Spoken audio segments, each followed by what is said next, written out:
Day 2 of our weekend series between the visiting Southwestern Assemblies of God University Lions and your Southwestern Christian University Eagles.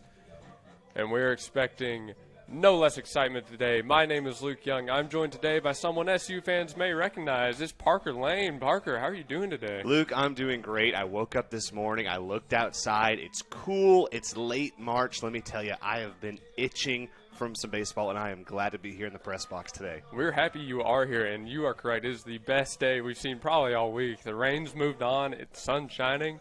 We're ready for a doubleheader today.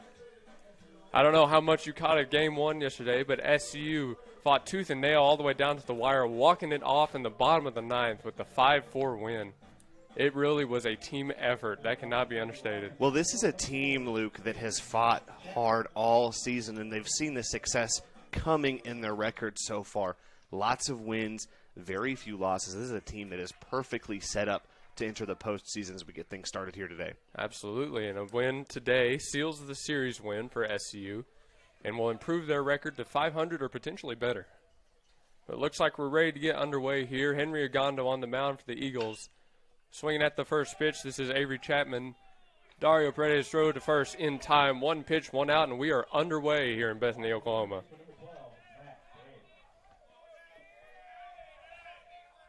Yes, sir, Parker. Yesterday was a pitcher's battle all the way through. No team had to lead by greater than 2 runs at any point. I expect to see a lot of that again today. Matt Day will be the next batter. Day playing third base for the Lions today. He'll take a ball on the inner half. It's something that you're going to see the Eagles try to do today. They're wanting to paint the outside edge, keep them swinging, keep them on their toes. Big swing on the 1-0. This one hit deep to left. Phoenix Nelson there to make the catch, and that's 2 away in the top of 1. Agondo working very efficiently on the mound so far. He's got 2 outs on 3 pitches. Bryson Collins will be the next batter, the first baseman, who's batting 3-hole for the Lions. He'll come out swinging at the first pitch, but he'll go right through it 0-1.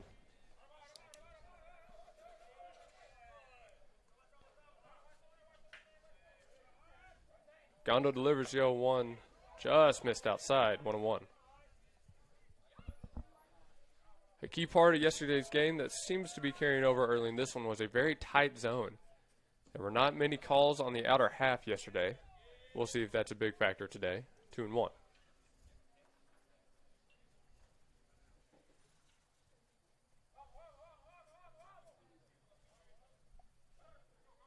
Gondo in his motion, the 2-1. Breaking ball just missed high. Hitters count 3-1. Yeah, expecting him to get a big swing here, try to rip it outside.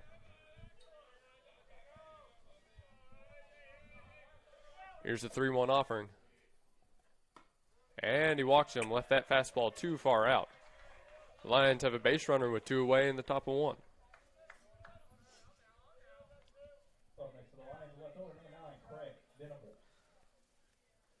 Craig Venable had himself a day yesterday. I believe he was 3 for 3. And might have had more than 1 RBI. This is a batter to watch out for if you're the Eagles. And, of course, as it is every Saturday at noon in Oklahoma, we are getting some extra wails from the Tornado Sirens. That's how you know baseball's going on. Or that you live in, Tornado Alley. Mm-hmm. One of those two. 1-0 at the plate. Gondo delivers. Sharp foul ball. 1-1. Braden Corley threw for the Eagles yesterday, and he went the full 9 innings, over 100 pitches, very few walks, very few earned runs. He did an amazing job. We're expecting a lot of the same from the Eagles' arms today. Check back to first, and I imagine they're going to try to prevent this steal today. The ground has started to dry up some. These runners are feeling more and more confident on this dirt. It's something that you're going to have to keep an eye on, and especially for this right-hand pitcher, it's got to be on the back of your mind at all times. Not to mention the Eagles love to play with the lead. Here's the 1-1. Breaking ball, found the zone. A back pick attempt. Not in time. Excellent throw by the catcher, Zane Banfield.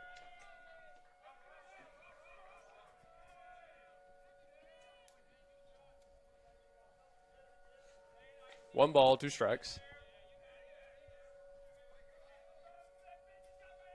Ogando set once more. It's another pickoff attempt. This one also unsuccessful. Well, you're correct. They're keeping him close. They don't want him to get away with anything here. You come off of a hard-fought win yesterday. You've got a doubleheader today. That wears on you physically and mentally. They're just trying to get a mental slip up here early. Ogando goes to the plate. 1-2 was low. There's a steal, but the throw from Banfield not in time.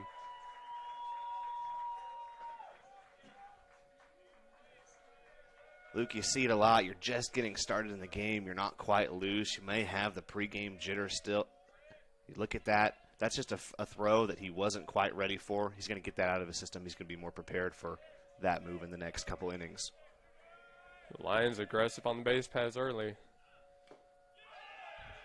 Fouled back right into Banfield's glove, and the Eagles get out of that one. Despite the steal, the Lions can't pick up anything. It's 0-0 heading into the bottom of 1. An impressive start so far. I've liked what I've seen a lot, especially from the pitching, but the infield really looks on point so far. First base has been ready for those pickoff attempts. Second base has been ready for the catcher to get up, throw it over the middle. Let's see what the outfield can do. We'll see if Sagu's bats get hot enough today, but I have a feeling that now that our boys in blue are going to be on the mound, and when I say blue, I don't mean the umps here, Luke, but when our boys in blue hit the mound and hit the plate, we'll see what they can knock out.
Bottom of 1, Drake Sparks leading it off for the Eagles. Sagu going with another lefty on the mound to start this one off. This is Matthew Hickey. Watson, of course, the ace for the Lions. The lefty threw yesterday, went over 100 pitches. Sparks comes out swinging, a ground ball to second baseman. The throw takes the first baseman off the bag, and Sparks beats it out. Wow, an early error at the bottom of 1 for the Lions. It's going to be something that you have to shake off. You can't let that get to you, or SCU is going to run away with this one. The hustle down the line by Drake Sparks. That's exactly how you want to start off a baseball game. And it's important as a hitter and as a runner. You see the shift. You see second base all the way over to your right, and you don't get full contact with the ball. You hit the bottom of the barrel. You still got to push through because things like that can happen anytime. That's something Blackwell preaches a lot of effort out of these batters. Sack bunt high. Fouled out, though. Yep, Tyler Reeves got a little bit lucky with that one. That could have been one quick out. But instead, it's 0-1 at the plate. I think you'll take 0-1 there every single time, Luke. There was so nothing too. coming from that. The bunt in the small ball is something not foreign to either of these squads. We saw it a lot yesterday. Pickoff attempt, not in time. Sparks was ready for it over there at first. I would not be surprised if we see Reeves try to lay one down again. was a leadoff hitter, you've got to know. Left-hand pitcher, he's looking at you pre-throw every time. There it was again, but again another foul ball off the bunt. Reeves quickly behind 0-2. If you're head coach, do you tell him take off the brakes, go full swing, or do you try to get that bunt one more time? With a hitter like Reeves, I would not be surprised if he just lets him swing it. He's a very good two-strike hitter. Takes a ball on the outer half, a breaking ball, just misses zone. The Eagles feature a lot of good two-strike hitters in this lineup, actually. That was a big part of the win yesterday. Another ball in the outer half. And just like that, Reeves has worked it back to even, 2-2.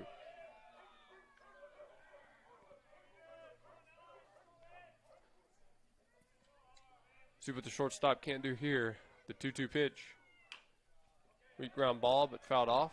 Reeves will stay alive.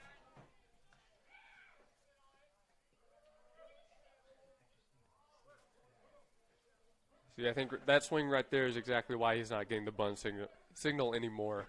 That was a breaking ball low in the zone. He got around to it, fought it off. Hard ground ball right back to Hickey. He'll try to roll two. Interesting out there. Another error for the Lions. That could have easily been a double play if they were on point, but just another miscommunication, and the SU Eagles are bailed out against the Lions again early in this one. The throw was a little bit to the backside of second, but that should have still been an easy roll to make. A little bit of lethargic on the line side of things. That'll bring up the 3-hole, Yours Gomez. Gomez, of course, the dangerous batter. Yo-Oh found zone on the outer half, 0-1.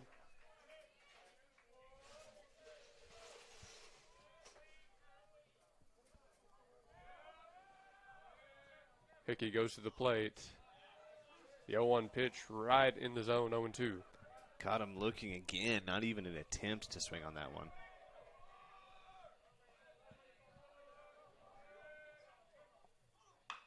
0-2 breaking ball is fouled off by Yours right down the line. Good swing to stay alive there. You can see with Hickey really ahead in this at bat, he's kind of working with a little bit of tempo. The 0-2 to the plate. Just missed inside, 1-2. Very disciplined take by Gomez there. I feel like that could have gone either way for Gomez. Didn't want to get caught swinging, and it worked out in his favor that time. Counts 1-2. Hickey delivers. Almost hit him with that breaking ball, but instead the count will move to 2-2. Walks were a big issue for Watson yesterday. The Eagles really made them long at bats, didn't offer at anything that wasn't close. Well, right now what the Eagles are doing is they're just working that pitch count up for Hickey. He is just going to continue to climb into the 10s, the 20s, the 30s, and before you know it, you're already at 50 pitches and you're in the 4th inning. 2-2, fouled off again by Gomez. Yours staying alive in this AB. It's about that pitch count. Watson threw over 120 pitches by the time he left the game yesterday. SU really drove up his pitch count, and they made him pay sometimes. Another pop-up. This one might land out of play, and it does. Count still 2-2.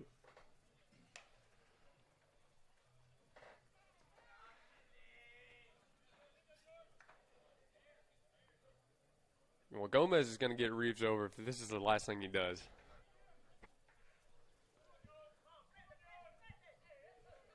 Two balls, two strikes.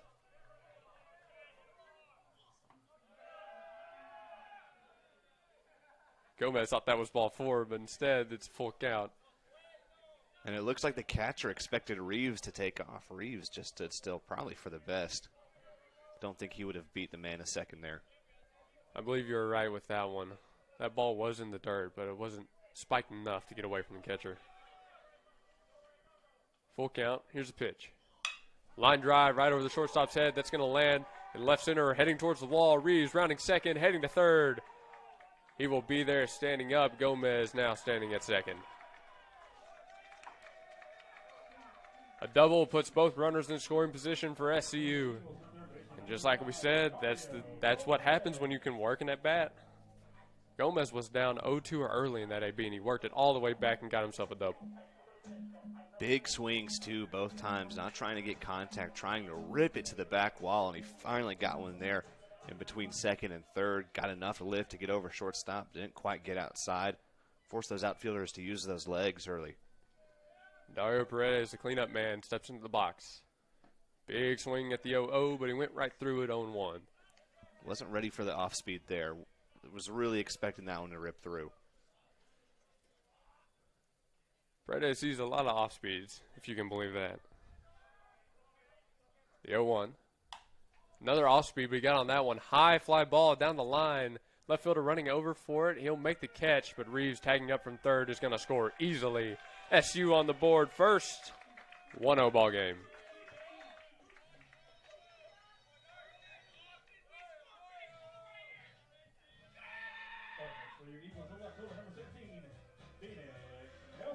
That's pretty much the best sack play you can get. Send it out, let your men tag up. I think even second had a chance to get. I thought Gomez might have been able to get to third because you know that they were trying for home. They wanted to stop the score. When these SU batters just do their job, get the bat to the next man, it goes really well for this lineup. Ball one dealt to Phoenix Nelson. Nelson had a clutch AB in the later innings of last night's game. See if he can't continue that success here.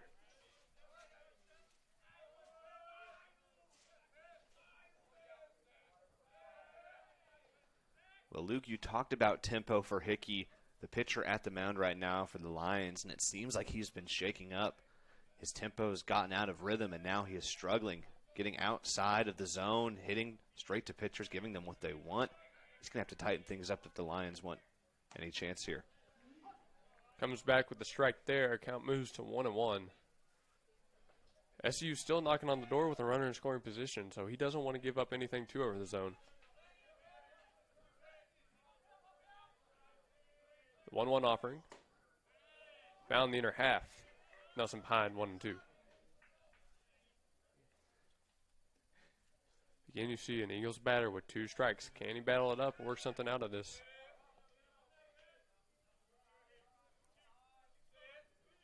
Here's the pitch. Weak ground ball and foul. Nelson, like I said, stays alive.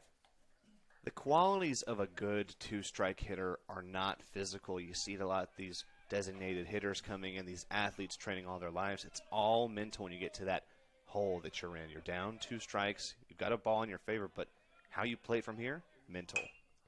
Weak ground ball right back at the middle. Shortstop makes the play. He'll fire to first, but the catch is made. Another error for the Lions.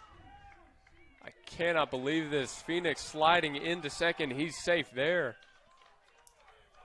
That was a perfect throw. Just went right past the glove of the first baseman. How does that happen? 2-0 lead, SU favor.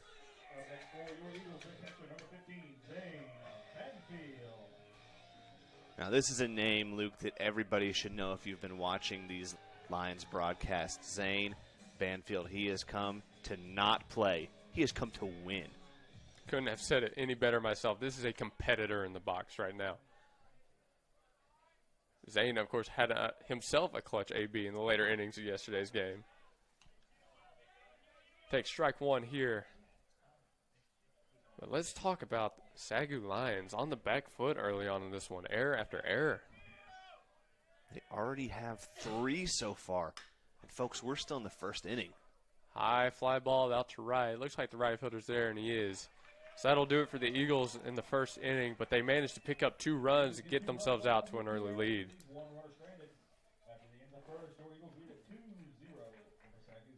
Hickey threw 27 pitches in that first inning. Like you said, that pitch count climbing already. And it's just been smart play so far from the Lions. Yeah, they've been playing well. They've had heads-up plays, but you're looking at the scoreboard and you can't help but think, man, where would we be if the Lions didn't have 3 errors in the first inning? Question we might not get an answer to. I imagine the Eagles aren't looking for one too hard. They're going to take what they have and run with it. Well, as we move into the in-between innings, don't go anywhere. This one's just getting started.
Top of the second now.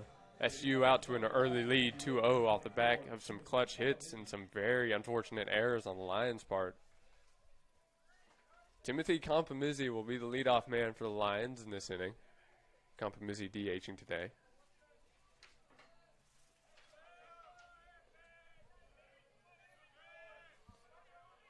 Gondo in his motion. Here's the 0-0. Check swing. And a strike called, 0-1.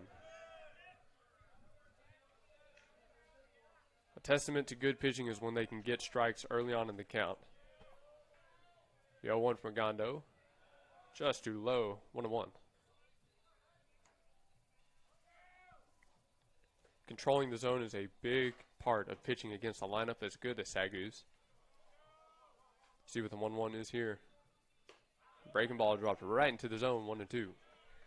Ogando has started out hot today. He has had some fantastic pitches, caught the Lions on the back of their feet. Excited to see what he can do.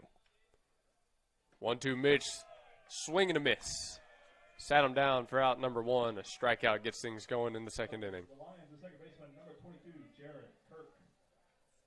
Like you said, Ogando has these batters on their back foot, guessing at what he's going to throw next. It'll be Jared Kirk, the next batter. And it's not just the type of pitch. It's not just the fastball, the off speed. He is painting the outsides, too. He's really doing a fantastic job of making sure that these hitters have no idea where the ball is going to be by the time it gets over that home plate. That's why SU uses him so much. He does that against everybody, not just this lineup. 1-0 came too far in. 2-0.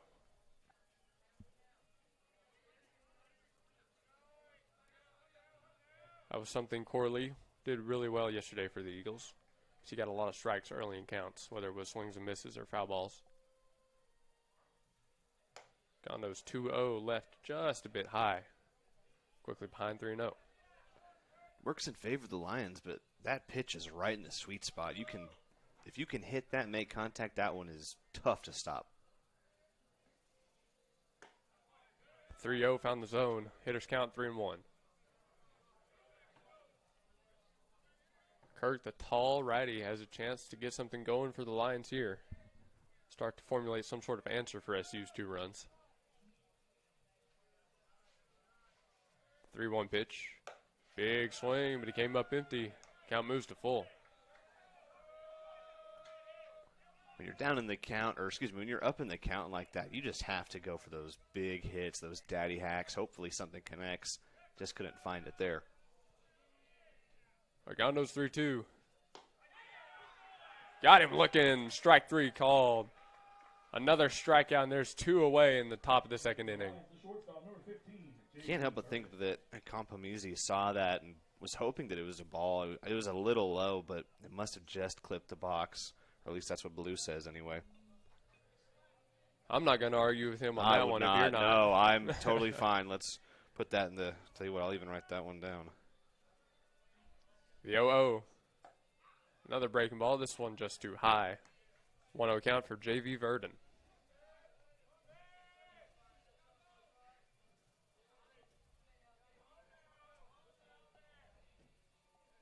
Gondo's 1-0 swung on. This is a line drive into left. That's going to drop in front of Nelson out there. So a base hit gets a runner on for the Lions in the top of 2. It was a very quick, flat swing, just got to the fastball. Exactly what you want out of a batter like Verdon.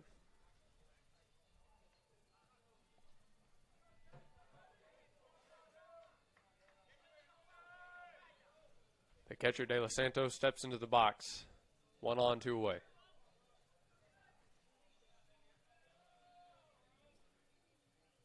Gondo's 0-0, too high in the back pick. Not in time. 1-0 count. Once again, we get to the Lions when they're at the bat, and their runners are not afraid to test the pitcher, trying to get some free bases, trying to get some steals, catch the catcher sleeping. 1-0 dropped right into the zone, 1-1. Well, if you test someone like Banfield behind the plate, he is going to throw it at you. The Lions, like you said earlier, if they get caught sleeping, it'll be a quick out. Threatened it again there, but no throw, 2-1.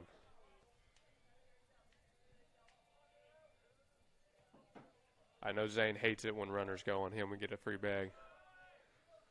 Well, Banfield has some incredible pop for a catcher, too. Ground ball left side, Paredes there. He'll go to second for the force, but yours can't come up with it. Looks like the lead runner and yours had a bit of an entanglement there. Hope everyone's all right. Now the Lions add to their error count. The Eagles still behind the Lions, but now it's a 3-1 in favor of the Lions with the error count. What could have been an easy out 3 to get the Eagles out of this top half now turns into a runner in scoring position for Sagu. Now ready for the Lions at first base, number 41, Hernandez.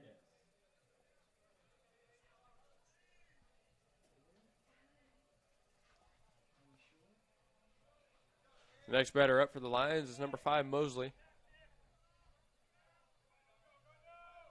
Right fielder has a chance to put a run on the board for the Lions. He'll take strike 1. Looks like the Lions put number 41 Hernandez on first base for the catcher, De Los Santos.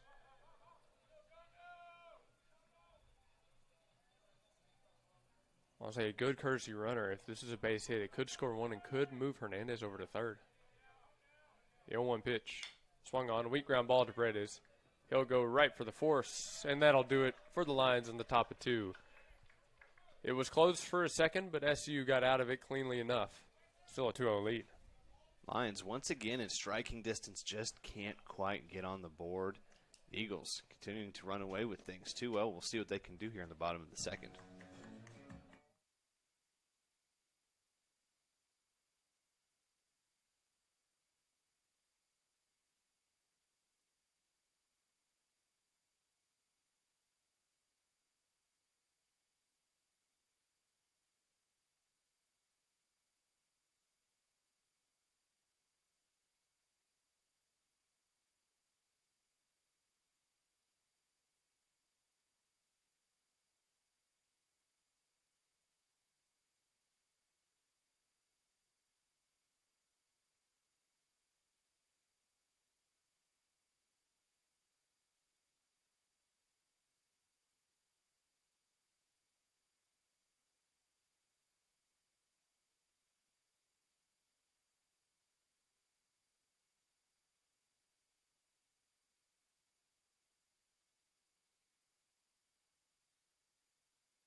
For the Eagles, the center fielder, number 2, Jake Cox. Jake Cox leading it off for the Eagles in the bottom of 2. He comes out swinging at the first pitch. This is a high fly ball into the gap. That's going to land. Cox running first, heading for second. The throw in, 2 offline to get the speedy center fielder. A leadoff double in the bottom of the second. It's a great way to start this second inning for the Eagles. Just like that, the Eagles knocking on the door once more. Runner in scoring position, no one away for Joseph Boone.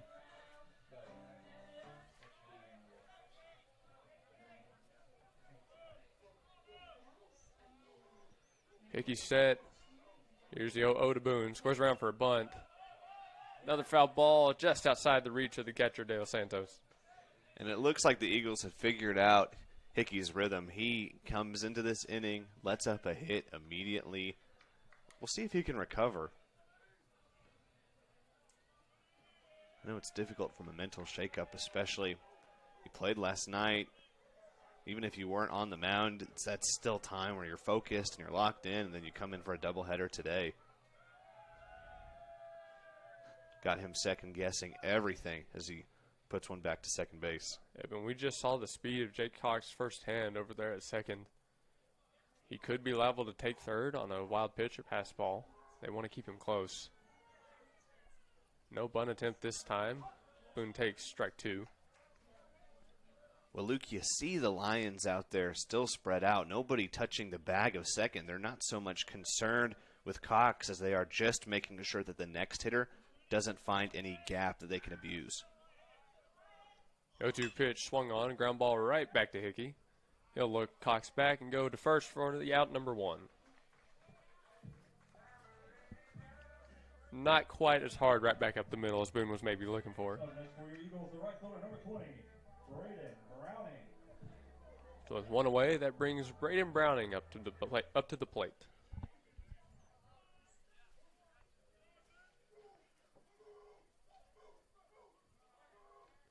The 0-0 to Browning. Breaking ball right into the zone, 0-1. Looked like he was looking for a fastball there. Saw something at the end he just didn't like. You see the elbow twitch and then the pull off. Must have been a little bit too much movement for him there. There's the fastball and fouled sharply off. But Browning quickly behind 0-2. And you see him shoot it right towards first base. First base coach making a big show getting out of the way there. Does not want to be hit by a ball, especially from Browning. No balls, 2 strikes, 1 away. Hickey set. Here's the pitch. Swing and a miss. The breaking ball, Browning tried to fight it off, but couldn't quite get to it. 2 away. Yeah, he had to commit. He went chasing, just couldn't find the ball. It happens to everybody sometimes. Definitely a good pitch by Hickey there. Hard to hit for everybody. Sparks steps back into the box for his second time around. Got a chance to knock a run in here and extend that SU lead. He'll take an 0-0 breaking ball in there for strike 1. Sparks has a hit already today, a single that landed him on first. We'll see if he can keep his hot streak up. 0-1 pitch. Just missed the outside half, 1-1.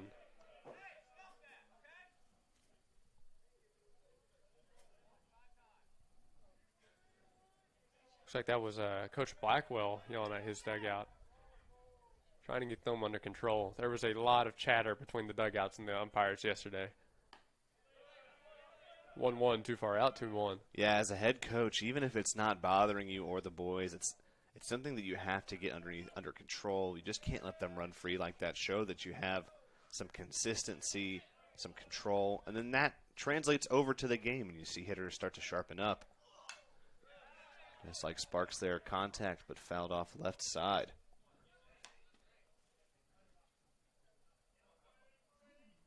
Looks like we'll have a little bit of a visit here. Get things back under control on the line side. But to your point about controlling your players, there was, I believe, a warning given to the Southwestern Assembly side, and Coach Blackwell actually got tossed yesterday. However, he is appealing, so he's good to coach today, and we'll see how that appeal goes for him. But these umpires have both teams on very short leashes. Well, this is a rivalry, Luke, that has a ton of history. The Eagles and the Lions.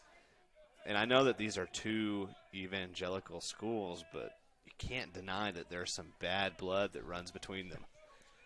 SU has the lifetime win record over their rival Sagu. Check swing. He did not go around, so it'll be a full count at the plate.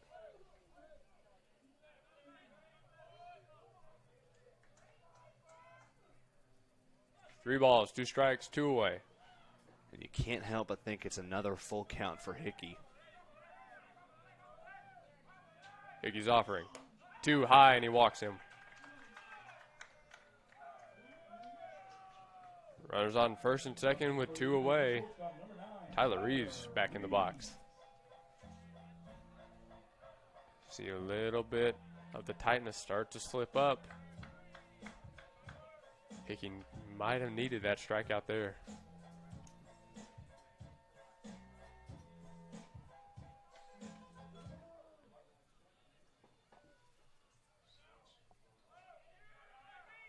However, still 2 outs. A ground ball could do it for the Lions.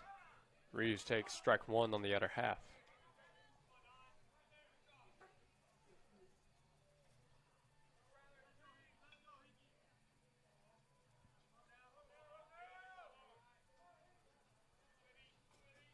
Hickey set. The 0-1 pitch. Big swing, fouled sharply at the SU dugout. Watch out. Looks like that almost hit Joseph Boone down there. Looks like we're going to have to change Reeves' nickname to the Headhunter. Keeps slinging balls at the dugout like that, man. You're going to have to crouch down underneath the gate. Boone went all the way to his back on the ground to get out of the way of that one. That was hit hard right at him. 0-2 pitch, popped up right side. Heading into foul territory. First baseman there to make the play. The Eagles can't pick up 1 in the bottom of 2, but the lead is still a 2-0 SU favor. An interesting inning for sure for the Eagles. You get back to the top rotation, Sparks, full count, has to have a walk. I think one thing we can take away from this, though, Luke, Hickey still working up that pitch count. He has to be in the 40s by now. Certainly multiple 2-2, 3-2 counts, a lot of foul balls. However, if anything was something to go by, yesterday was a high pitch count isn't the most of their worries.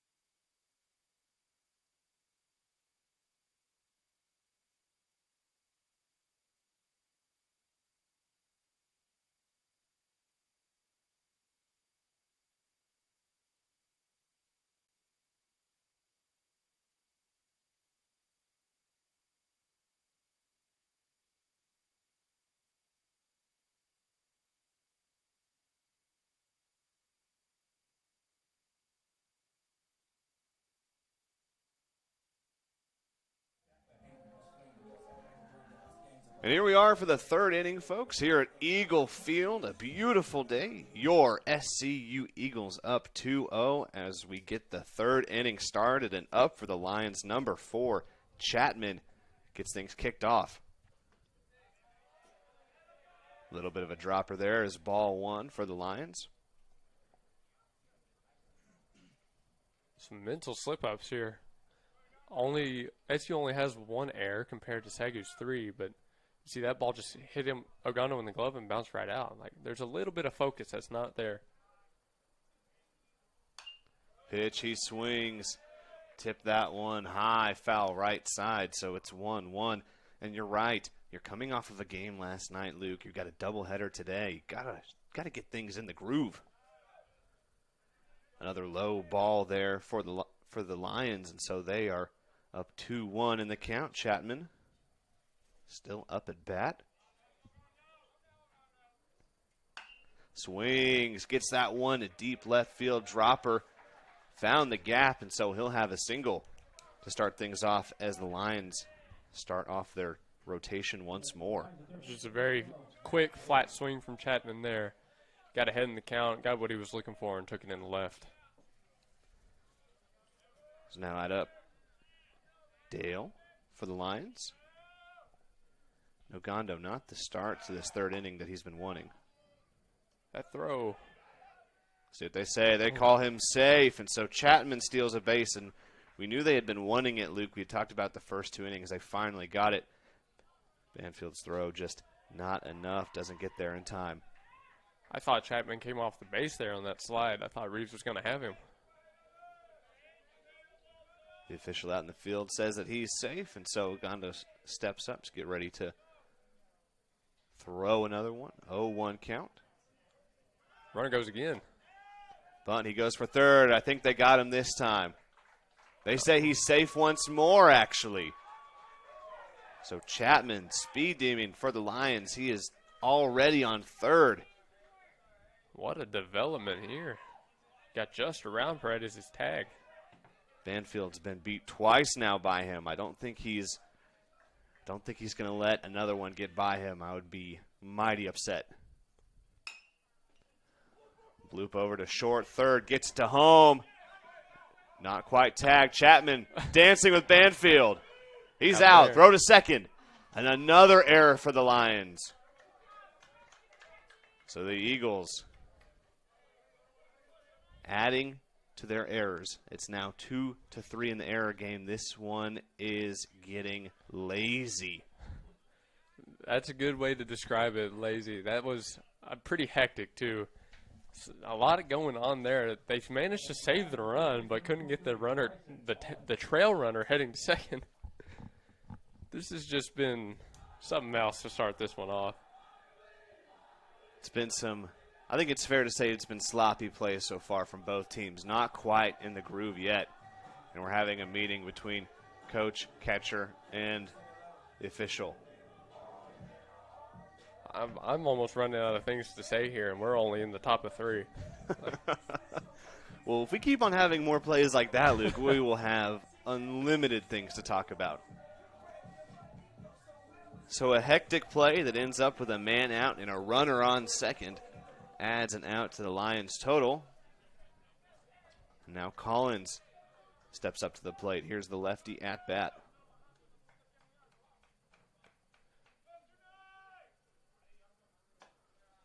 Ogando pitched just a little outside. That's ball 1. You see the runner now doesn't immediately go. That aggressiveness that Chapman showed kind of subsiding now. They're going to feel out Banfield and Ogando. Ogando now low inside, trying to paint the edges. Catch Collins swinging, ends up with ball 2. And now that you've shown that you are willing to steal both second and third, you can't be over-aggressive with that because now SU is looking for it. Well, Banfield doesn't want to get beat again. There's one thing I know about these competitors. They can only handle so much as that hit goes to right field. Catches right field on his back feet, and that ball is in the dirt. So now, here come the Lions running. We've got a runner at third. Lions bring in the score. And Collins with a triple to bring in a run. And it's now a 1-2 game. Your Eagles still up, but the Lions nipping at their heels. Another pitch from Ogando, middle up in the zone that the Lions just put a very quick swing on. Roped that one into right field. Caught him on his back feet. He thought it wasn't going to carry as much as it did. And whenever I played baseball, Coach always said it's easier to run forward than it is backwards. And they caught right field running backwards. I can agree with that one. It is much harder to run backwards. Browning still almost made the catch out there. So Venable now at the plate. Gets another ball. Ogando not wanting any more hits in this inning.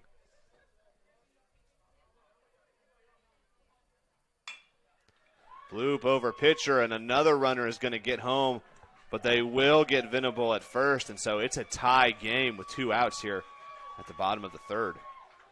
Well, I can't Or say excuse I me, at the was top of the third. I can't say I wasn't expecting this. If yesterday was anything to go by, it was going to be a close game all day today. SU comes out to win, but SAGU isn't going to go down without a fight.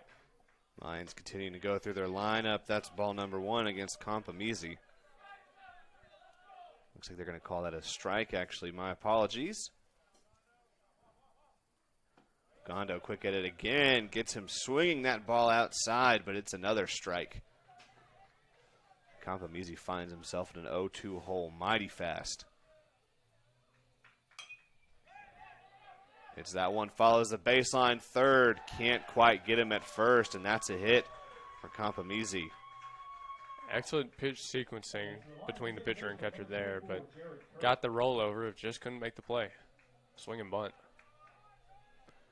So now here's Jared Kirk, has a runner on first. Went 0 for 1 his last time at the bat.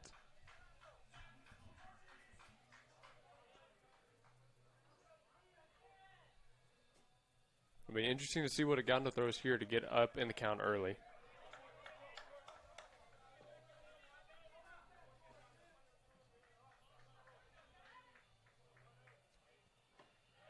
Went right at him. Strike number 1. Lots of pressure here for Kirk. 2 outs. You're on a hot streak. You do have a runner on first. You're just wanting to get on the base right now. Low and outside for Ogando. That's going to be ball number 1. A little more behind that 0-1 pitch. Try to get a swing and a miss.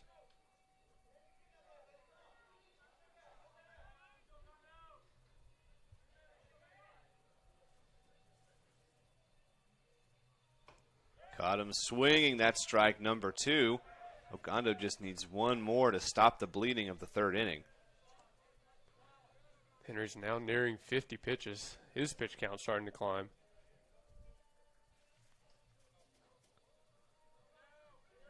Not seen Compamizi test second. Another one low outside. 2-2 count.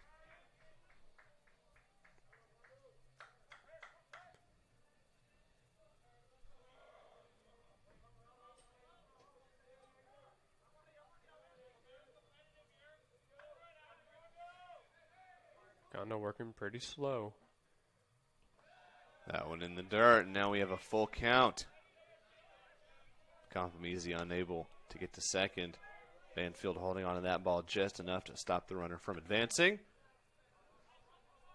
And now Ogando, one pitch away from either getting out of this inning or letting the Lions have another hitter up at bat. He's got to give his best pitch here. And the payoff. Low inside, and it's a walk for Kirk. So now the Lions have 2 on the bags. Number 15, Verdon, will step up. He had a hit his first time around. Unfortunate walk there. You really wanted to get that batter. You wanted to get out of the inning. You're tied right now. You've got a runner in scoring position. This is not a place you want to be at if you're the Eagles. Of course, hope is not lost yet. It still only takes one pitch.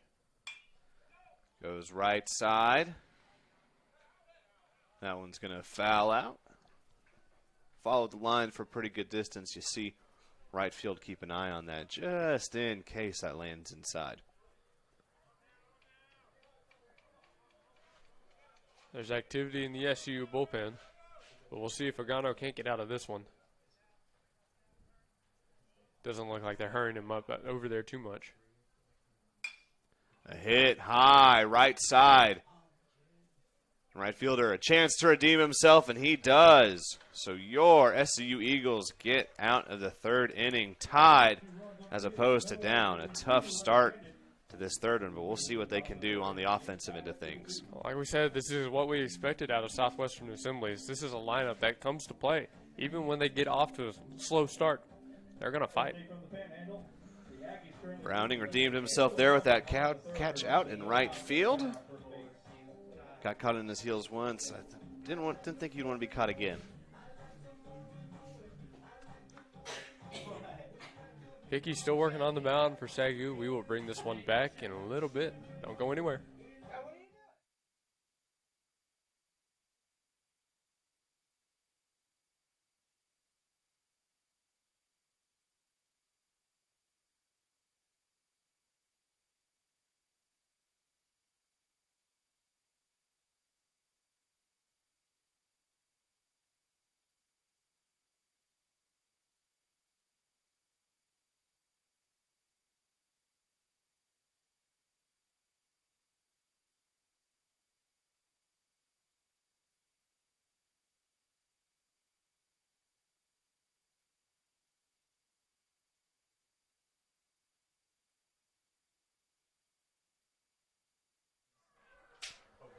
Welcome back to the bottom of the third inning. Your SDU Eagles tied with the Sagu Lions. They ripped off 2 runs at the top of last one, so the Eagles looking to cause some damage of their own. Up now at the plate, yours Gomez had a double his first time at bat. Let's see if he can get things started off strong for your Eagles.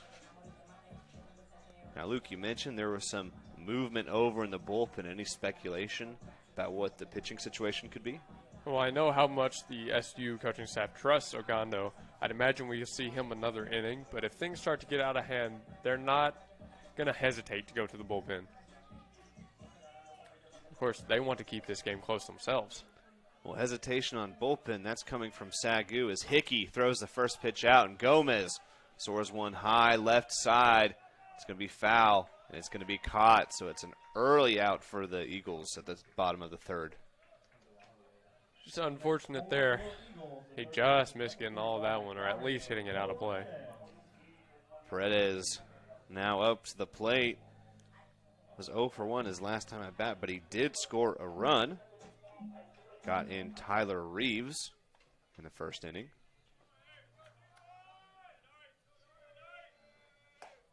That ball outside for Hickey, way outside.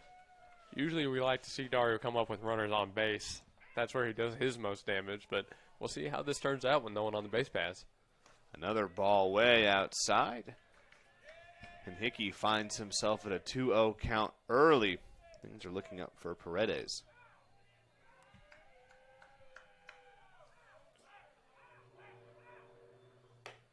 Hickey high again, and now it's 3-0. I think if you're Paredes here, you're just swinging at anything. I wouldn't be surprised if he actually takes ball 4 here, or at least gets a 3-1 count. Oh, and they'll call it a strike. Just on that outside edge. You were right, Luke. He was looking for ball 4 there. Oh, Yanks it high. Catcher sitting right underneath it. And it's third base that runs in and snags it. That's Dale. So that's out number 2 for the Eagles. just barely missing these pitches from Hickey. That 3-1 swing could have taken it a long ways, but instead it went straight up. If he just got a little bit more of the barrel, that one would have gone flying over center field. So now up at bat, Nelson steps up. Phoenix Nelson, the freshman from Marietta, Georgia now.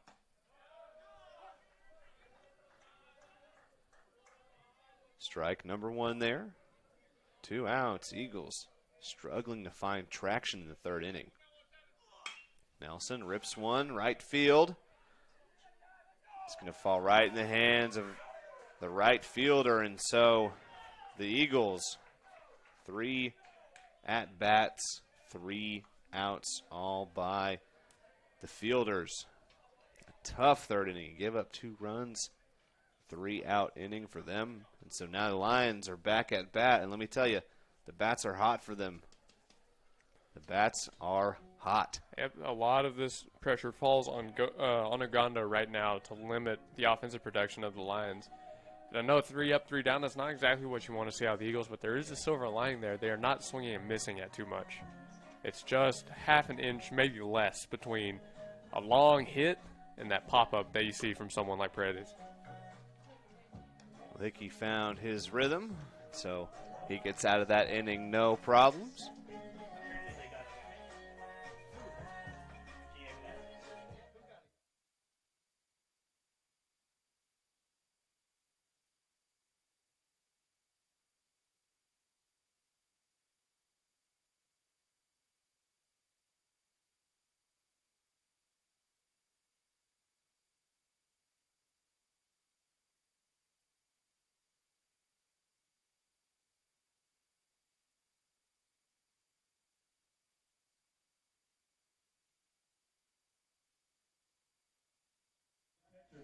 And welcome back to some more Eagles baseball on this beautiful Saturday afternoon.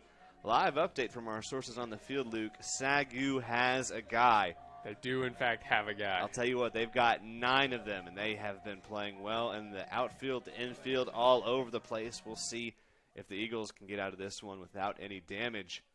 as Ogando and company get things ready to go.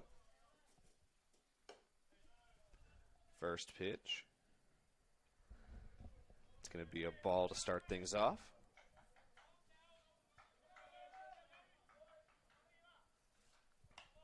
Now a bloop high. You see third base run to grab it. He's got it, sits underneath it, and that's an easy out for the Lions. And number 35, Paredes. Good quick out here in the top of 4, especially after Sagu put up 2 in the top of 3. Hearing more updates, Luke. Apparently, Eagles have a guy now as well. Both of these teams filled with guys. That pitch inside, strike one, catches Mosley. Just looking. I think the amount of guys on the field right now will make for some pretty good competition. A hit to short, stops it, can't hold on to it. And now Mosley on the bag. The Lions have a runner on first. 1 out, and stepping up to the plate. Lions back of the top of their cycle once more. It's Chapman. Had a hit to start things off at the top of the third. The Lions are running through their hitters right now. It was a very good defensive effort by Tyler Reeves over there at short, but there's not much you can do on a ball like that. A light breeze is picked up in Eagles field. Myself and Luke are feeling the effects of it up here in the press box. Paper's just flying everywhere. As that ball fouled out, strike one. Checks his man at first. Nothing doing there. So here is another chance for Chapman. Ogando still taking his time, not working with near the amount of tempo Hickey is. We'll see if that pays off for the Eagles. There are advantages to moving fast and going slow. Now we started to see Ogando slow down, and we started to see the Lions pick things up. They scored 2 runs at this new pace that he's putting out. That pitch inside. Chapman to second. Got there in time. He's safe. So now Lions once again have a runner in scoring position, and once again it's Chapman off a steal. That Chapman, he's been very dangerous on the base pass. I knew he was fast, but was that 3 steals now? That is 3, I believe.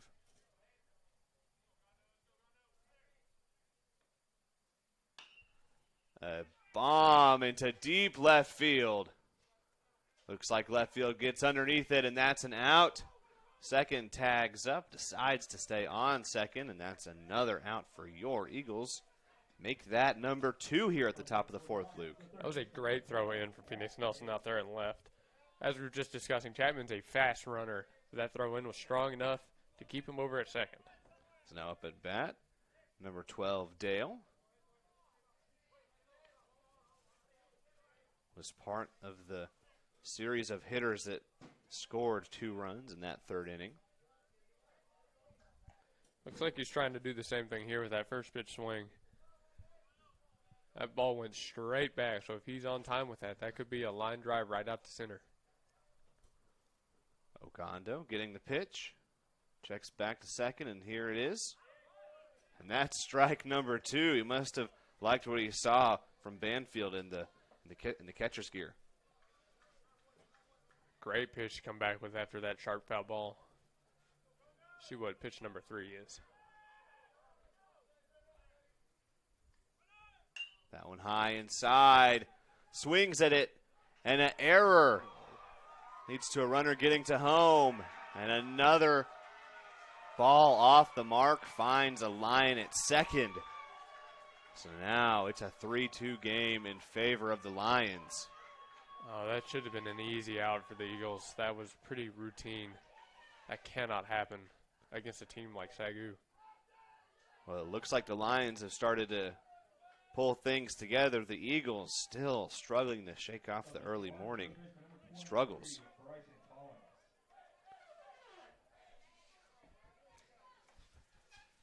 Funnily enough, there weren't a million errors in game 1 of this series. I don't know where this has come from both teams. Well, it's certainly in benefit of the Lions as they have a runner in scoring position once more. A man at bat. That one bloops off to right side foul. So Collins, 0-1 count. We talked a little bit earlier, Luke, about how the Lions have a lot of players that can get up to the bat, can cause a lot of damage. We saw it in the third inning. We talked about how the Eagles have players that are good when you're down 2 strikes. It looks like the Lions now starting to find their rhythm when they're down in a hole. Don't let the pitch count fool you, though. Ogando's been throwing really well, especially with 2 strikes. But on plays like that, your defense has got to back you up. He's getting weak contact on some of these swings. So Collins now down 0-2. 2 outs. All it takes is 1 pitch here from Ogando to finish this inning out strong. That one was a ball outside.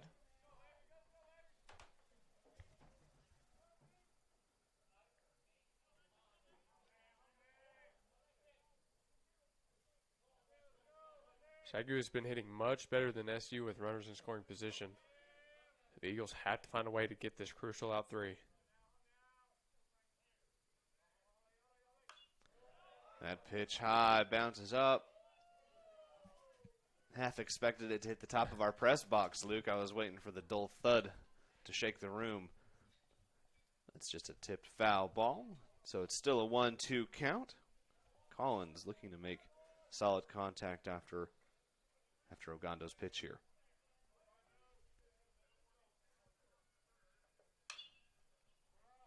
Another foul right side. He's on it. But here's what I think. Henry's got balls to work with here. I think you should throw him something out of the zone, make it competitive, but try to get a swing and a miss. I would not throw a strike right here.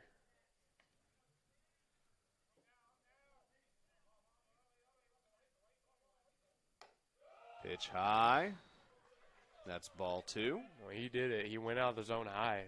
That was a very competitive pitch, but somehow Collins held up on it. Ogando has not had much success today pitching inside. I think you're right, Luke. I think he's going to want to work outside here. Another strike off to right side, a foul rather. Strike 2. And now it's the Lions working up the pitch count for Ogando. This battle between Ogando and Collins is impressive stuff. Ogando still has balls to work with, though.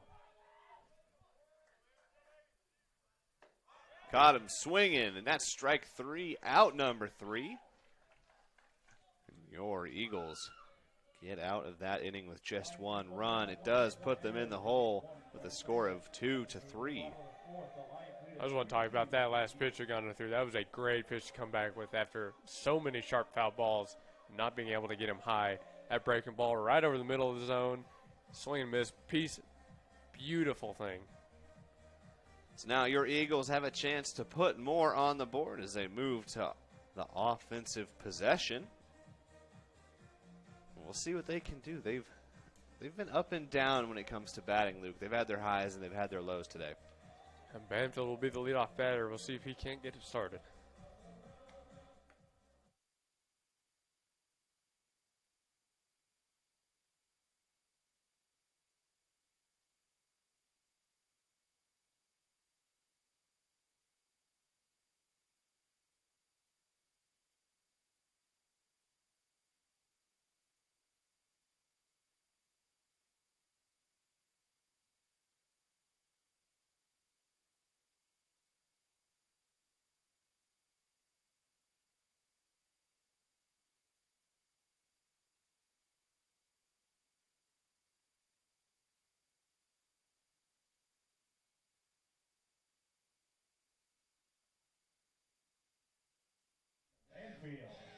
As we get ready to kick off the bottom of the 4th, Zane Banfield steps up to the plate. Parker Lane joined by Luke Young. It's a beautiful day here at Eagle Field. We'll see if the Eagles can get things started, get some offense going. They find themselves down 2-3. In case you You missed it up to this point. So that's going to be a low ball. Another ball for Hickey. Advantageous situation for Banfield. We'll see if he can get some offense going. He's got Jackson up next and then Cox to follow. Well, I know the Eagles aren't worried yet. There were a lot of lead changes in game one of the series, and there's still a lot of baseball to be played in this one. That ball was mighty inside, but the umpires say it just clipped the box, so it's a 2-1 count. 1 strike for the catcher. Solid contact out to left field. He's going to be right underneath it, though, and so that's out number 1 for the Lions. Good swing, just hit right at him. Sometimes that's baseball. Up next for your Eagles, the center fielder, number 2, Jake Cox. Up at the bat now, center fielder Cox. He has a double so far today. I gotta say, Luke, I didn't play a lot of baseball, so I've always found myself just thinking about what my walk-up song would be. We got to get something with a really good opening. Yeah, I played my fair share of baseball. I just never got to the point where they could afford to have the speaker system that didn't just play the national anthem. 1-1 count here for Cox. He's got 1 out against his team's name so far. And another ball goes his way, so now it's 2-1. Hickey continuing to push the pace. Not a whole lot of time between these pitches.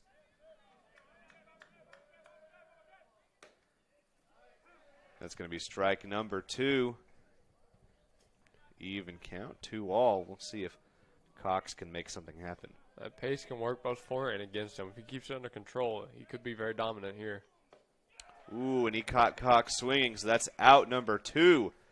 And this 4th inning has flown by. And in fact, you'd hate to see it, but it could. And I don't want this to happen, Luke. Could be another 3 up, 3 down for the Eagles. Well, Joseph Boone's got to watch out for that curveball if he wants to keep something going. So Boone at the plate. First one, strike 1. The umpire giving quite a bit of lenience on that inside pitch against the right-hand hitter. And that's strike number 2. This is a tough situation for the batter Boone. I'd imagine we see another off-speed. Oh, he goes with the fastball high. Wanted to just clip that top edge. He didn't quite get it, so it's a 1-2 count. Boone's got to crawl up from this hole. And that's strike 3. So as the 4th inning comes to an end, your Eagles still down 2-3 after 2 consecutive 3 up, 3 downs for the team. That's just something you've got to swing at with 2 outs. You know it's coming after that missed fastball. Like I said, you've got to watch out for that curveball, especially with 2 strikes. Eagles have just got to find a way to start battling with 2 against them again.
Top of the 5 at Eagle Field. The Lions on top in a close game, 3-2. This is exactly what we saw in game 1. SU got out to an early lead, then it changes, and then changes back, and then they tie it. This is going to go down to the wire if I had to guess once more. I wouldn't be surprised if it does, Luke. A bunt attempt from the leadoff man this inning, but he went right past it. It's a unique strategy. You see the Lions are starting to pull out all the stops, sneak a win here today in hostile territory. They've got to pick up one if they want to have a chance of winning the series. This one a line drive out to center. Cox running back. He will make the catch over his head. One away in the top of 5. An impressive snag for center fielder there. He's pretty good at that, I have to say. Number 24, Timothy Compomizzi.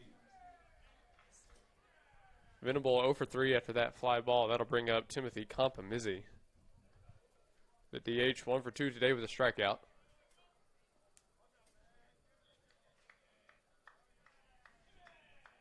Agando set the deal. Check swing. Field ump says he did not go around, so that'll be ball 1. I thought that might have been close enough for a call to strike, but 1-0 at the plate. Compomizzi likes to twirl that bat around. That big, bright orange bat. I think he might be trying to take off. It's a nice day to fly. I was thinking more that highway control calls him when they need to block off a section of road. The 1-1 from Agando. In the dirt, ball 2. Just missed his spot there. Not exactly where he wanted to leave that one. Pitcher still warming up in the SU bullpen. Now he's actually throwing. So if Agando gets in a tough spot, we might see a change coming soon. 2-1 breaking ball. Wow, I don't know where that one missed. Here's count 3-1. Yeah, that looked like a perfect throw for him right there. I thought that was perfectly at the top of the box. Saw a lot of calls when Sagu was on the defensive side there, but who knows? 3-1. And it'll walk. Base runner early in the top of 5 for the Lions. Garrett Kirk. Just an unfortunate no call. Could have gone either way. Really feels like the dynamic of that at bat was changed on that ball 3. And it's really difficult for umpires at any level to call baseball. It's so difficult because it changes from hitter to hitter, what the zone is. You have to make your best judgment. I feel like this umpire has been pretty consistent today. His zone's not been perfect, but the inside balls he's been consistently calling as strikes. And so I don't think there's a ton of room to complain. That's just going to happen any game you play. There's going to be human error. I would definitely have to agree with you there. There haven't been a lot of strikes called high or low. It's mostly been in and out. There's a little bit of give and take. But he's been pretty consistent. Big swing on the 0-1, but fouled out of play. Agando quickly ahead in this AB. No balls, 2 strikes. He has him right where he wants him. You see the runner on first still, and it's got to be in the back of your mind because Sagu's shown that they'll steal. But all you need is one pitch here, and you got 2 outs already. There's a chance the runner could take off on here if they're expecting a breaking ball. He does not go, and that'll be a ball in the dirt, 1-2.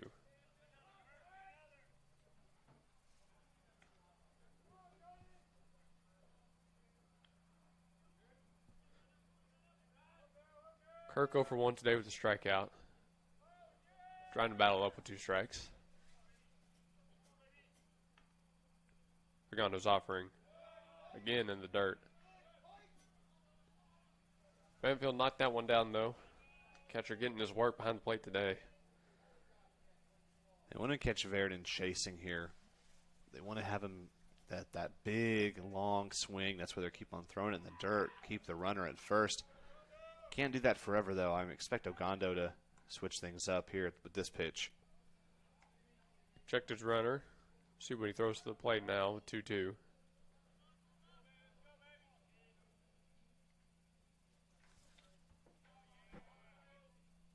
Here's the pitch. High one. Popped up into foul territory. Boone over there to catch it, and he does. 2 away in the top of 5. A great pitch again, weak contact.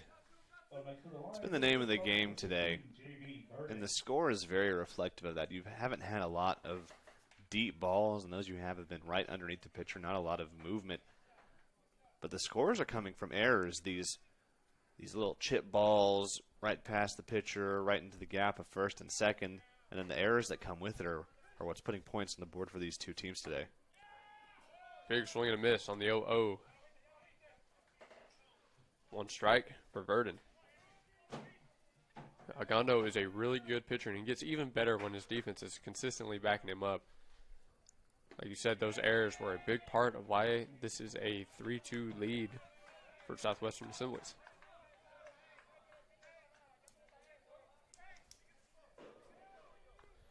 In the meantime, Agondo's quickly gotten ahead. No balls, 2 strikes, 2 away. 2 outs. This could be it right here for Ogondo, and he knows it. Here's the pitch. Another foul ball, this one out of play. The confidence still there from Henry, despite the score, despite the errors. He's going right at these batters. He wants this out, number 3.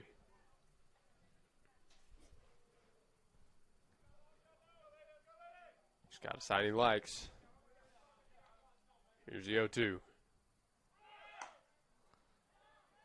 Excellent throw by Banfield. Perfectly in time. The runner is caught stealing for out number 3. I had a feeling they might go on an 0-2 count. It's just a matter of when. That time, Banfield was ready for him. Well, that's the half of an inning that you need if you're the Eagles. You've lost some momentum. You haven't had any offensive anything, really, since the first inning. You've stalled out pretty much every single one of your at-bats. Haven't scored. You were up 2 early, and now you're down 3-2. We'll see what they can do here. You've just come off of 2 ups, 2 downs. I'd be interested to see what Coach Blackwell has to say to get his boys fired up. The Eagles are at the bottom of their lineup. It's going to go 9-1-2. We'll see if SU can't get that offense restarted here in the bottom of 5.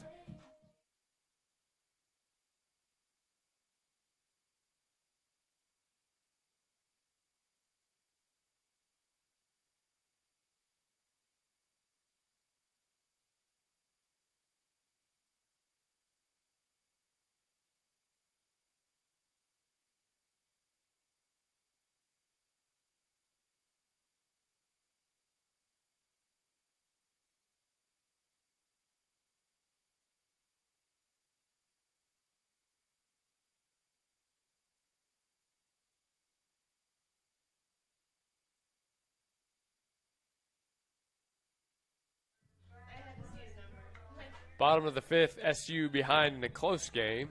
3-2 Lions favor. Braden Browning leading it off for the Eagles. Freshman right fielder takes a huge hack at the 0-0. Went right through it, 0-1. Well, Luca Browning has found a lot of contact today. None of it solid enough to get anything done, but he has been clipping them all day as the Lions coach steps over to the umpire. Looks like there might have been a defensive substitution somewhere, maybe.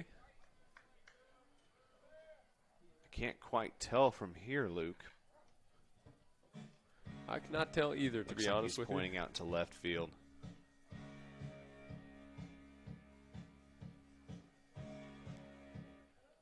Yeah, I think they're going to call a left field substitution here. Well, point in comparison between these two teams, the leadoff batters have done really well for the Eagles. They're batting 2 for 4 from the leadoff spot, whereas the Lions are only 1 for 5. So a runner here could be huge. And Luke, it was in fact a third baseman change. In comes number 1. You are correct. You'd think we'd notice that. I was too busy singing along to the Justin Bieber they had going on in between the half innings there. 3-pitch strikeout for Braden Browning, 1 away in the bottom of 5. Drake Sparks, the next man up. DH makes his 3rd round at the plate. Luke, fun fact, Hickey had more pitches in the first inning than he has had in the last 3 combined so far. Wow. 25 in the first inning. Hasn't quite hit that number yet. Talk about efficiency. SU has got to find a way to make these very long ABs. 1-0 pitch. Also in the dirt, 2-0. Sparks is off to a good start with it. Being patient, that's the good start.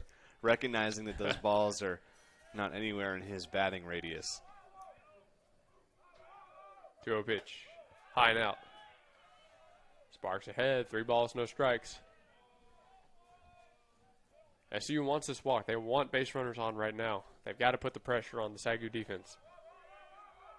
3-0 pitch. Game back over the zone. Hitters count 3-1.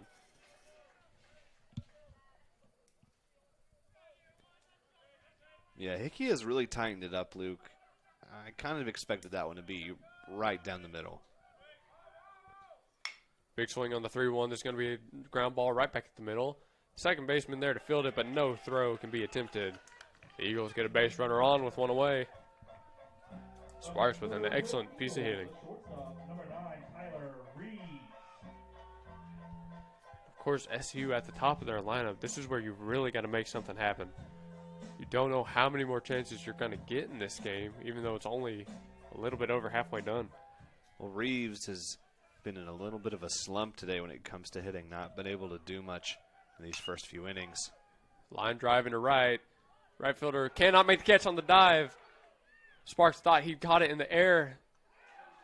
And there's a force out at second. And that's Talk about unfortunate. And that's what Coach means when he says run it out. Don't run all the way back to the plate. Sometimes they can drop it. Don't fully commit either way. Sparks fully committed to the right fielder getting the catch there. He was caught on his feet. Couldn't quite get to second base there. And what that is that's another out, and that's no advantage for the Eagles in any way. No, it's not. Very, very unfortunate development there. The Eagles really needed a man in scoring position. Gomez the batter. Gomez 1 for 2 today. Here's the 1-0. Big swing, high fly ball out to left. Not near deep enough. Left fielder there to make the catch, and that'll be out number 3 in the bottom of 5.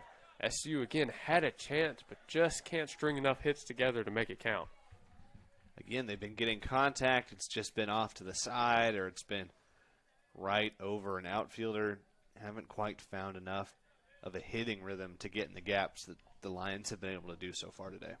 Argando's still working on the mound for the Eagles. We will bring it back for the 6th inning. We'll see if the Eagles can keep this one close.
Top of the 6th, Sagu still on top 3-2. Leadoff man takes a big swing at the first pitch. It'll be Boone there to make the catch. 1 pitch, 1 out to get things started. You love to see that starting off the top of this 6th inning. Second to last one.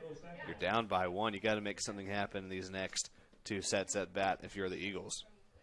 Both pitchers for the Lions and the Eagles have started to be a little bit more efficient in these later innings. As you just saw, 1 pitch, 1 out for Argando. He's been doing really well, getting his defense involved behind him. Here's the 0-0. Another big swing, another pop-up. De Los Santos high once more. And once more, it's Boone who's underneath it. And so that's another out here at the top of the 6th. 2 pitches, 2 outs. This is exactly what Argando was looking for. Both to first base. 3 in a row.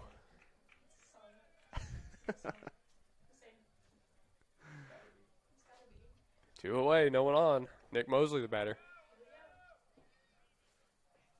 Gondo's 0-0 offering. Mosley smartly did not swing at it, left the ball outside. He has a hit to his name already today. I don't think he's going to be fooled so easily by that one. I was looking for 3 pitches, 3 outs. Another Another hot- pop-up. Can Boo get to it? No, it's going to be out of play. Oh, you and I both wanted that equally as bad, Luke. We both wanted to be high to Boone one more time. Now, SU will be running out of chances here very soon, so putting up a 0 here is very important. 2-1 count.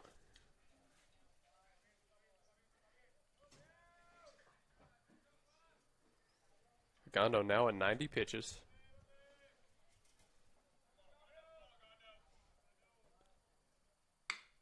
Hard ground ball right to Reeves at short. Makes the play cleanly and the throw across. Does not take Boone off the bag. A great stretch by the first baseman. And just like that, SU's out at the top of 6. That inning was all Boone. He was there for all 3 outs. You got to be feeling pretty confident after that one. It's too bad he's not close to hitting in the rotational chart. Now, let me tell you, Luke, before we get out of here for this little inning switch, this song is a song of Alabama. And let me tell you, I have listened to this and sang with it my fair share. I can imagine. So here's a big Roll Tide to Sweet Home Alabama. You want to sing it on air? I do not. Let's get out of here.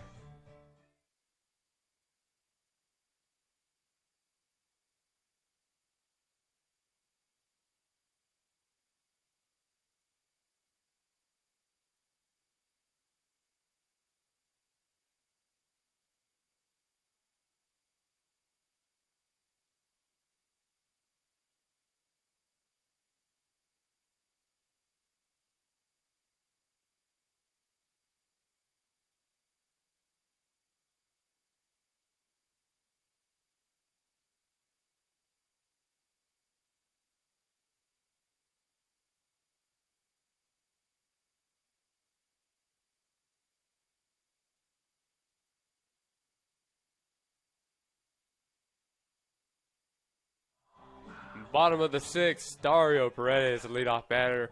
Cleanup man is a very dangerous bat. But Hicks has been working fast.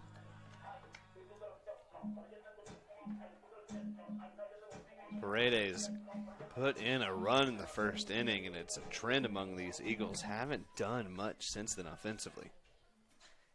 Hickey's first pitch. Breaking ball in the zone, strike 1. Well, SU's running out of chances. We're only playing 7 due to the doubleheader today. So they've got this and one more time around potentially. Big swing on the 0-1, but he went right through it. 0-2. You see Dario looking to hit something hard. Hickey's in his head. He's all over the place right now. That ball way too high, 1-2. That's something Dario doesn't have a trouble laying off of. You're going to have to make something a little bit more competitive than that. Got on the curveball this time. High fly ball out to left. Looks like the left fielder's there, and that's out number 1. Not a bad 2-strike swing, just didn't get enough of it. And that's 1 away in the bottom of 6. Well, the Eagles started this game being able to find that gap between the infield and the outfield, balls getting down, them getting singles, them getting doubles, but it's either been high or outside since then. Ooh, and speaking about inside, wow. Honestly, these batters need to stay in there and take that. Get on base anyway, anyhow right now. That's a thigh hit. That's nothing, man. That's just a bruise. Next pitch way too outside. Got to take your lumps for that walk, man. Hickey hasn't been dealing too many of those that far inside, so if you can make him punt, if you can make him pay for something like that, you really need to. Big swing at the 2-0, soft ground ball right back to Hickey. He spikes the throw, but the catch is made by the first baseman. They'll say it's out. No catcher interference there. You can see Phoenix did everything he could to get a call there. Didn't work out, though. So with 2 away, the catcher, Zane Banfield, steps into the box. This is a very tough situation. Hickey is very confident on the mound. 4 strikeouts, 1 walk. SU needs to find something here. Of course, the comeback yesterday, the walk-off, did happen with 2 outs. So there is always a chance for a few hits to be strung together with 2 away. All it takes is one really solid hit. They're going to call that one a strike. Or excuse me, they're going to call that one a ball. They are calling that a strike, I think. Oh, they will indeed. See, I was right. I read it right, and somebody somewhere called that a ball. It's pretty difficult here, though, Luke. We both kind of got to look out the window, hang out the window almost to see that first base umpire, first base official. 1-1 the count at the plate. Breaking ball just a bit outside, 2-1. Well, he's been missing with that pretty recently. Yeah, Hickey's starting to get a little frustrated. You can see it in his posture. Still working quick, though, the 2-1 pitch. Again, the breaking ball outside. Losing a little bit of command on that pitch. The Eagles need to take advantage of that. If he can only come over the plate with a fastball, they've got to be hunting it. They just count 3-1. There it is, a big swing, but a foul ball. Full count with 2 away.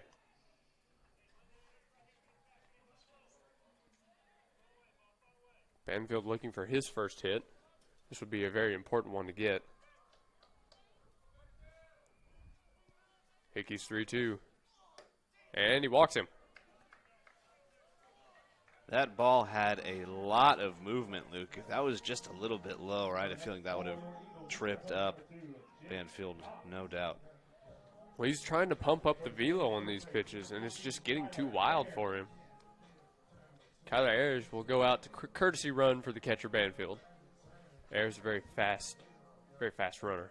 Needs some speed. Got to keep the pitcher on his toes. Now, I know it's difficult to steal on a lefty, but if we get another hit here, another man on base, and now you've got to worry about second going to third, you've opened up the door to so many possibilities offensively. Absolutely, and this is the man you want to have at the plate, Jake Cox. Ooh, they're going to say that one was a strike. I don't know if I agree with that with how they've been calling this one, Luke. Right on the black. Again, that one really could have gone either way. Hickey's 0-1. Came behind inside. Not close enough, 1-1. Cox had the walk-off single in game 1 of this one. He's a dangerous batter at the plate, exactly who the Eagles want up right now. He's also already had a double today. Take a ball on the inside half, 2-1. Yeah, Hickey has lost his rhythm, and he is struggling to get it back late in this one.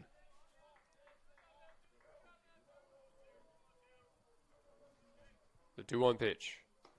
Again, the breaking ball way too far out.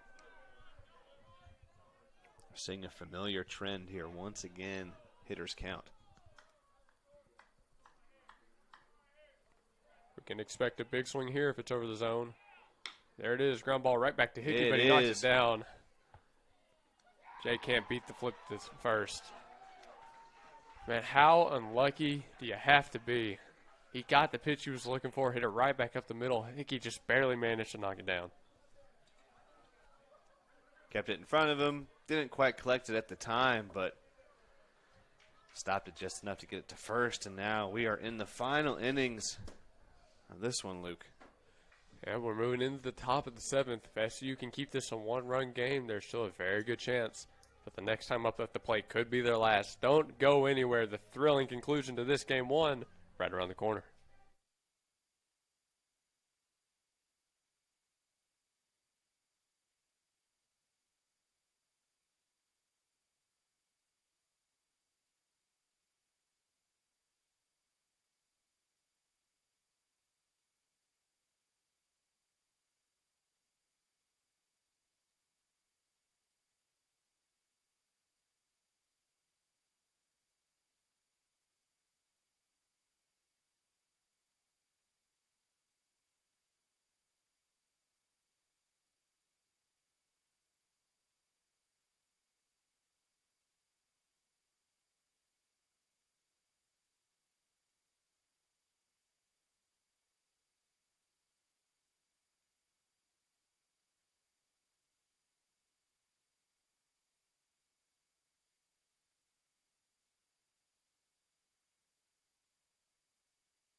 And we're back here at the top of the 7th, the final inning in the first game of this doubleheader. Your SCU Eagles down 3-2 as the Lions are up at bat. Once again, we're at the top of the rotation for the Lions, and so Chapman, well, he has a chance to score some more points, and he has been pretty hot today at the plate. Gondo's still working on the mound. He's nearing 100 pitches. That bunt just outside, so that's going to be strike number 1, and that's a dangerous number to approach. I know that from a coaching perspective, it's a doubleheader. You don't want to put in a relief pitcher because you're only playing 7 innings, but I feel sometimes that sort of logic, you get caught in your own head and you don't make the substitutions that you need to make. Gondo has been throwing really well, so even leaving him in isn't the worst decision. But I imagine he's on a pretty short lease here in the 7th. Another strike, so now it's 1-2. Eagles are going to fight tooth and claw to get out of this final top of the inning. Can't let up another run or you just continue to put yourself in an unclimbable hole. Bloop this time to third, now to Boone at first. Got him. Out number pick. 1. What a pick by Paredes over there at third. That was a mean hop. He just stuck it. A great start to this final inning of this first matchup. So now Dale steps up to the plate. He is a speedster, Luke. Can't let him get on base here. Swinging. Strike 1. That ball fouled out high into the back right. Well, Gondo is not the type to pitch around anybody, no matter who they are.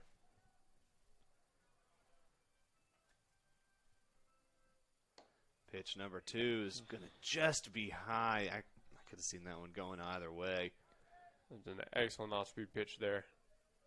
Gondo loves using that weapon.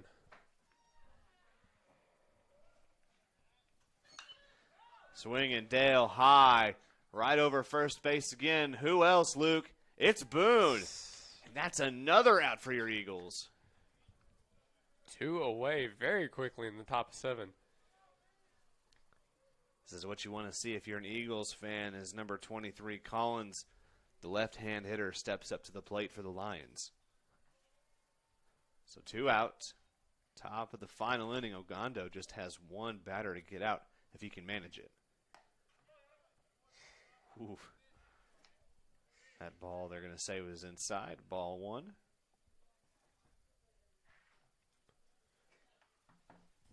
Collins is 1 for 2 today. He has a strikeout.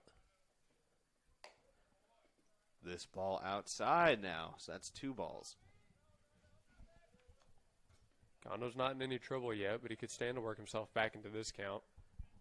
No reason to give them any free bases. Especially now when you're at the top of the rotation like the Lions are. That ball in the dirt, so now it's 3-0. There's no pressure for Collins at this point. Just has to sit and wait for his pitch.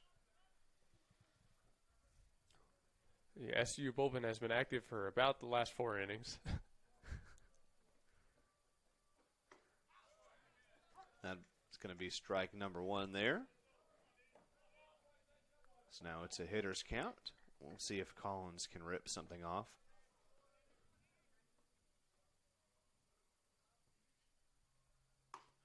Another one right down the middle, so it's a full count now. And what was once easy street for Collins, he now finds all the pressure of the game on his shoulders. Not sure why he held up on that one. Maybe he's just looking for something more inside to pull. Gondo pitch he likes. Here's the payoff. Yes. Caught him. Well, they're going to say he was swinging, and that is an easy out for the Eagles, as now they have one last chance to get some points on the board. Whew, Luke. All comes down to this. There is some serious pressure. Looks like we'll have Kyler Ayers swinging a bat this inning. What do you think? Can they get it done? They got it done last night, Luke. I wouldn't be surprised if they could pull it out again. That being said, there's only so much lightning you can fit into a bottle. We'll see if there's still room when we bring it back.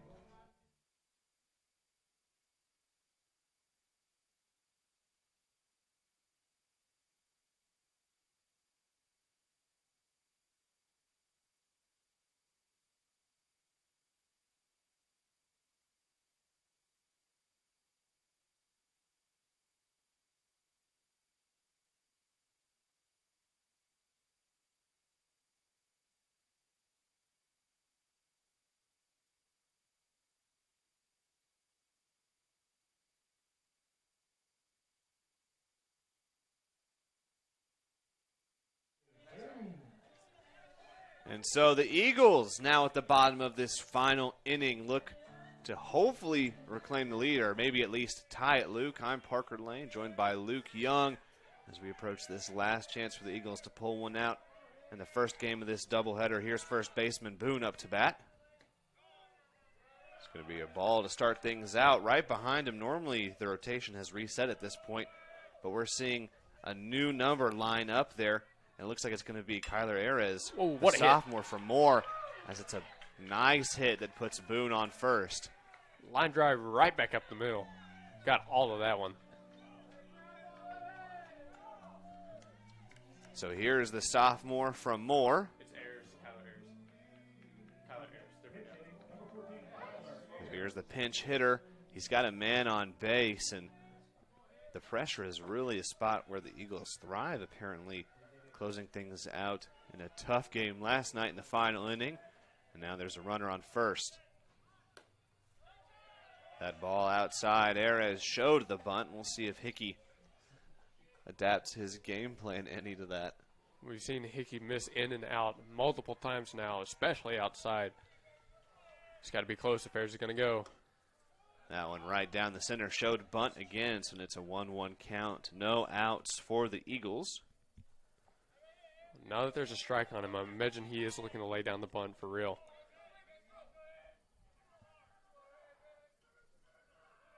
Yep, there it is. Oh, Goes just missed. bunt, just missed, and so that's strike number 2.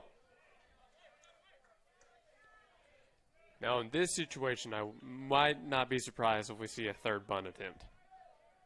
Ayres is a good bunter, but he's got to get it down here with 2 strikes. No, he's swinging it. That outside. So it's even count, 2 apiece. Ayres didn't show bunt that time, like you said, Luke. We'll see what he does. I don't know if bunt is or isn't the move. Ooh, caught swinging. And that's out number 1. I'm going to be honest, I think bunt might not have been the worst option there, but he elects to swing out number 1. And so for the Eagles, we're back at the top of the rotation, and Drake Sparks steps up. He has been pretty impressive today at the bat. A hit, and then a walk, and then another hit for Sparks. That's the kind of energy you need to close this game out strong. Yep, this one's far from over. That ball just low and outside. Ball number 1.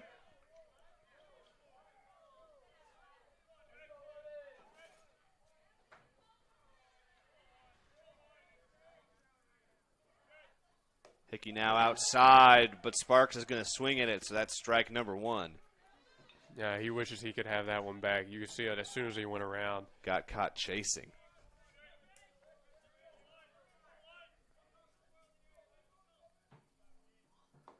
Caught. Let's see if he gets caught chasing again. And he is. They're going to say that he pulled that one too far around. So that's strike number 2 for Sparks. Sparks doesn't agree with that at all. This is a tough situation. Drake's got to come up big here. Hickey getting deep into the pitch counts now. See if he can close out against Sparks.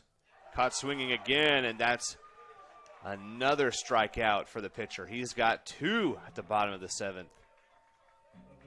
And now, stepping up to the plate, number 9, Tyler Reeves. He's 1 for 3 today. So Boone's on first. Reeves up to hit. You've got 2 outs. If you win this game here, you've won the series. Reeves wanted all of it there. Strike number 1. Yeah, Reeves can't let the situation get to him here. Hickey's working with all the confidence in the world, but Reeves got to stay within himself. Get a pitch he can hit. All you need is a single.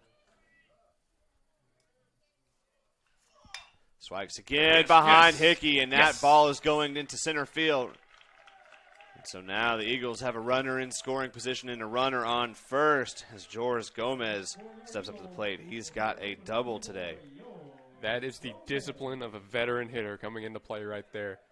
Just like I said, stayed within himself, got a pitch he could handle right back up the middle.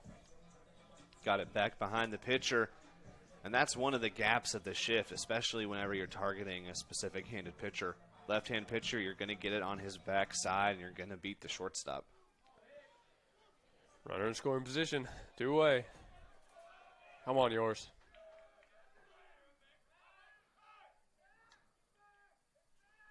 So Hickey throws it back to second, tries to catch Boone there. Looks like there's going to be a powwow at the mound.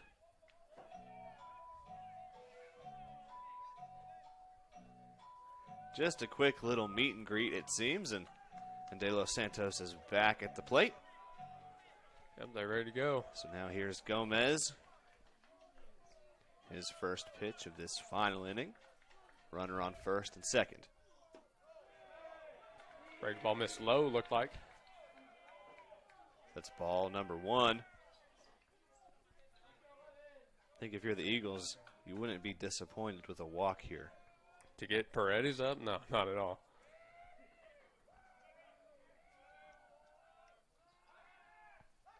Yes, And go, there's go, an go. error. So second base now towards third. Boone He's being safely sent home. gets to third. He's going home. Can he beat him? No. He cannot, and that's out number 3.